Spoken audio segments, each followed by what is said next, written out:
bienvenue sur les vrais panafricains, la voix des panafricains pour l'unité et la libération de l'Afrique. Ensemble, faisons avancer notre continent. Si c'est ta première fois de tomber sur cette page, nous t'invitons à t'abonner et à cliquer sur la cloche de notification pour ne rien manquer. Si le président a eu à le rénover après que le matin Belinga et Boutou et d'autres avaient détourné 2 fois le budget à hauteur de plusieurs milliards, c'est moi, Nouma Patrice Freeman, qui amène le président Paul Biya à débloquer un 3e budget pour l'ambassade que tu vois là, sans tirer un seul coup de feu, sans casser, sans détruire, sans brûler, mais avec la voix et l'action. Je l'ai fait moi. L'ambassade où tu parles, l'ambassade du Cameroun, à Washington DC. Les images sont là. Les Camerounaises et les Camerounais qui ont cassé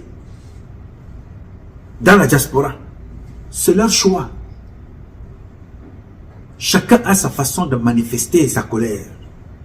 Mais la mienne a été calculée, est méthodique, est tactique, est réfléchie et est coordonnée. J'allais dormir à l'ambassade du Cameroun à Washington pendant 3 semaines. Je dormais là. Le seul moment où j'allais à l'hôtel, c'est tous les matins pour aller me laver et revenir. Les demandes de manifestation sont là. Parce qu'aux États-Unis, quand tu manifestes tu fais une autorisation de manifestation.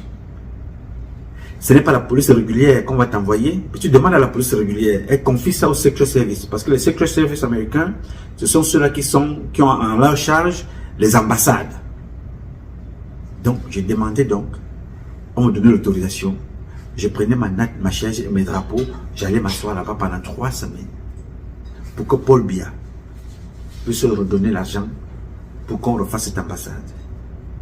Même le jour de l'intégration de cette ambassade-là, l'ambassadeur ne m'a pas appelé pour dire tu peux être en désaccord avec la politique de ton père, mais viens quand même, c'est toi qui as permis au président de la République de connaître qu'il y avait quelque chose ici.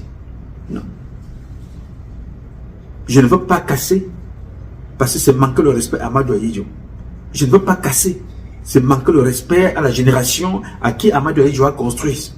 Aujourd'hui, je ne peux non même plus casser parce que Paul Biya a rénové. Donc j'étais dans le bon timing. Mais ce n'est pas à moi que ça profite parce que je n'ai pas le passeport. Vous comprenez le truc? Je dis, je n'ai pas le passeport camerounais. Paul Biya, c'est un ECAM. C'est mon père ECAM. C'est mon père Biti. Et c'est lui qui m'envoie dans l'armée. Je quitte l'armée pour ton information, pour dire au président ce que lui-même dénonce aujourd'hui. Papa Bobote Djip. Et Bobote Djip Nebidou. Ces gens que tu vois là volent plus que les souris. Et le président a reconnu ça. Il les appelle les bandits à col blanc. Qu'est-ce que j'ai dit de mal pour que je sois mis à l'écart? Parce que le président... Vous allez donner des directives au gouvernement, au Premier ministre, au ministre des Finances, au ministre de la fonction publique, à tout le gouvernement, pour qu'ils montent dans le camp. Dans cette lutte. Dans cette lutte. Nous ne pouvons pas lutter contre la pauvreté en laissant les gens détourner les fonds publics. Le président connaît qu'il y a des bandits à col blanc dans son gouvernement. Il le dit. Alors pour avoir dit ça, les gens sont allés dire, ceux qui ont voulu vous maintenir dans la position dans laquelle vous vous retrouvez là, il ne faut pas croire. Il y a des membres du gouvernement qui ont accompagné ça. Ce n'est pas la diaspora seulement. Comme les mêmes membres du gouvernement ont accompagné la guerre dans le Nozo. Ça les arrange. Ce qu'on appelle dans l'armée l'économie de la guerre. Ça les arrange, ces gens-là. Ils sont là. Ils sont allés dire au président de la République que Nouma ne l'aime pas. Nouma n'aime pas le Cameroun. Mais ils ont sauté la vérité que le président lui-même connaît et qu'il a dénoncé lui-même plusieurs fois. Mais il suffit donc de regarder aujourd'hui, entre ces gens-là et moi, qui n'aiment pas le Cameroun. Alors, je voulais donc t'inviter, toi, à apprendre à réfléchir pour toi-même. Afin de réfléchir pour tes propres intérêts. Moi, je manifeste depuis plusieurs décennies. Je dénonce depuis plusieurs décennies. Je ne suis payé par personne. Parce que je parle d'abord pour me libérer, pour mes convictions personnelles. Pour parler aux prochaines générations. Il y a des gens qui ont versé le sang pour nous. Ils sont morts. Et ça continue. Vous voyez des enfants qui meurent. Ils meurent pourquoi? Parce que les gens les utilisent. Pas pour résoudre leurs problèmes, mais pour recevoir quelque subsiste. Les enfants là meurent pour une cause vraie. Mais leur mort ne profite pas, ni à eux ni à leurs parents, mais profite plutôt à ceux qui sont au pouvoir, qui disent à Paul Biya que si nous laissons ces gens-là, ils vont te chasser du pouvoir. Et on vous dit que non, vous voyez, si vous ne faites rien, vous allez rester dans la même pauvreté. Alors, ceux qui donnent l'argent dans les réseaux sociaux vous envoient. Ceux qui sont avec Paul Biya disent à Paul Biya que tu vois ici au milieu, si on laisse ces enfants-là, ils vont te chasser du pouvoir. Dans les deux cas, c'est vous qui perdez. Parce que vous êtes morts. Il n'est pas impossible de changer ce gouvernement. Il est important de s'organiser. Vous voyez donc le rôle des intellectuels camerounais. Ils sont maintenant dans la vice-présidence. Là-bas. Ils sont plus dans le fait que, d'après eux, Issa Chiroma est président. Ils sont dans la vice-présidence maintenant. S'il te plaît, réapproprie, récupère, bats-toi, récupère ton cerveau et amène ton cerveau à penser pour toi. Le mien pense pour moi. Le mien pense pour moi. Le mien ne pense pas pour quelqu'un d'autre. Oui, le mien pense pour moi. Mon cerveau ne pense pas pour quelqu'un d'autre. Toute personne qui se retrouve dans la pensée de mon cerveau se reconnaît dans l'action que nous vivons et dans la souffrance qu'endurent nos parents. Je ne te parle donc pas ici pour toi. Je parle d'abord pour moi, pour m'exprimer, parce que je ne veux pas être esclave de la manipulation de quelqu'un d'autre. Tu te rends compte que tu manifestes pendant tout ce temps, on te fait comprendre que tu manifestais pour rien. Voilà, maintenant on est en négociation. Vous savez à quel moment, moi j'ai parlé de vice-présidence dans la réforme de nos institutions, dans la réforme de la transition, de la vice-présidence là. Le président doit parler avec tous les Camerounais. Est-ce que tu connais le vice-président américain, Vance? C'est quelqu'un qui détestait fondamentalement Donald Trump. Il faut aller regarder ses écrits, ses livres. Il détestait fondamentalement Donald Trump. Un jour, Donald Trump est resté comme ça, il dit que mais comment? Mais cet enfant qui me déteste là, ça aurait pu être mon fils. Il me déteste même. Pourquoi? Qu'est-ce qui se passe? Lui-même, il a décidé d'entrer en contact avec cet enfant. Il a posé la question, mais qu'est-ce qui ne va pas? Vance lui explique que ce que tu fais comme politique là, voici les conséquences, voici ce que je propose, voici. Le président est resté comme ça, il dit que mais comment? Personne ne m'a jamais dit ça. Personne ne me montre pas ça comme ça. Bon, est-ce que tu peux venir avec moi pour qu'ensemble on implémente ce que tu dénonces là? Vraiment, je suis d'accord d'être avec toi. Vinci lui a dit, papa, c'est pour ça que je parle. Si nous pouvons faire chez moi ensemble, allons-y. Les voilà donc, ensemble. De la victoire du président Donald Trump et aussi en partie la contribution active et effective de son vice-président. Voilà donc comment ce duo-là devient le président et le vice-président. Ça part de la campagne. Ce n'est pas quand l'autre a gagné que tu viens dire à l'autre que voilà, vraiment, tu as vu le travail que j'ai fait. J'ai tué beaucoup sont allés en prison. Bon, est-ce qu'on peut faire la vice-présidence? Faux! Il n'y a pas de vice-président qui tienne avec Issa Chiroma. Ça n'engage que moi ce que j'ai dit. Je n'ai pas dit que ce que le frère Eric Tigné dit est vrai ou faux. Ça, c'est son problème.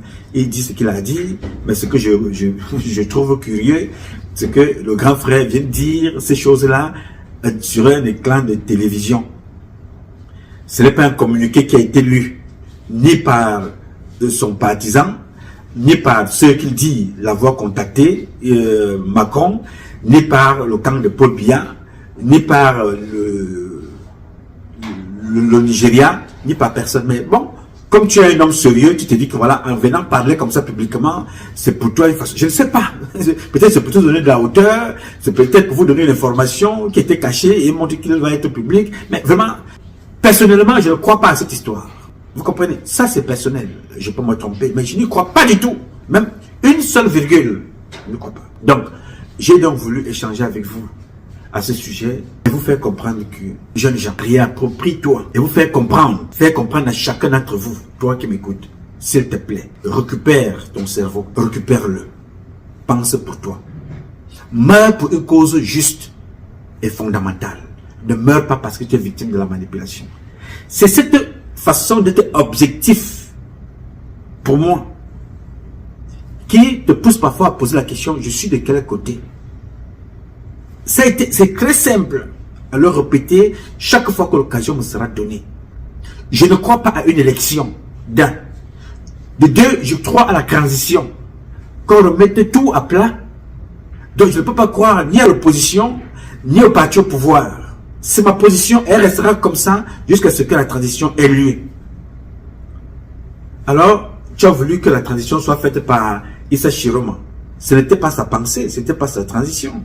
C'était notre projet, nous de la diaspora. Donc ne crois pas que quand tu mets transition, c'est un mot nouveau. C'est un mot que tu connais depuis belle lurette. C'est un mot que nous t'avons proposé ici. Parce que nous avons eu le temps de penser. Parce que nous sommes propriétaires de nos cerveaux. Je suis propriétaire de mon cerveau. Les autres, là, ils ont aussi leur cerveau. Du parti au pouvoir. L'opposition a aussi son cerveau. Mais je veux que ma pensée, la pensée de mon cerveau, au vu de ce que j'ai vu à gauche et à droite, je dis non, je ne crois plus à votre pensée idéologique. Je ne crois pas à votre projet sociétal. Parce que voici les conséquences. Voici ce que ça a donné. Je vous propose donc le mien. C'est à ça que sert un cerveau. C'est pas parce que les autres ont tort, mais c'est parce que j'ai eu le temps de faire le bilan de 43 ans des autres, le bilan de 10 ans de certains, le bilan de 15 ans, le bilan de 20 ans d'Issa Chiroma au pouvoir. Il dit que non, il ne peut pas. Il ne peut pas nous accompagner. Et que personne ne peut gagner Paul Biya dans cette logique électorale au Cameroun. Puisque Issa Chiroma vous a dit ça, lui-même il est venu vous le dire. Pour régler nos comptes. Mais ils partent d'abord.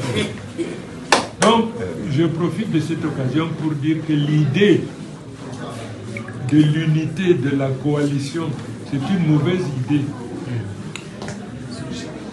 Il ne faut pas donner de prétexte à l'autre pour dire, vous savez, l'RDPC contrôle l'administration territoriale. Il contrôle le Conseil constitutionnel. Il contrôle le Conseil électoral. Il contrôle l'ECAM. Parce que tous ces dirigeants sont nommés par la même personne. Donc ils sont redevables à cette personne. C'est pas ça? Vous pensez donc qu'ils peuvent se permettre de se tirer?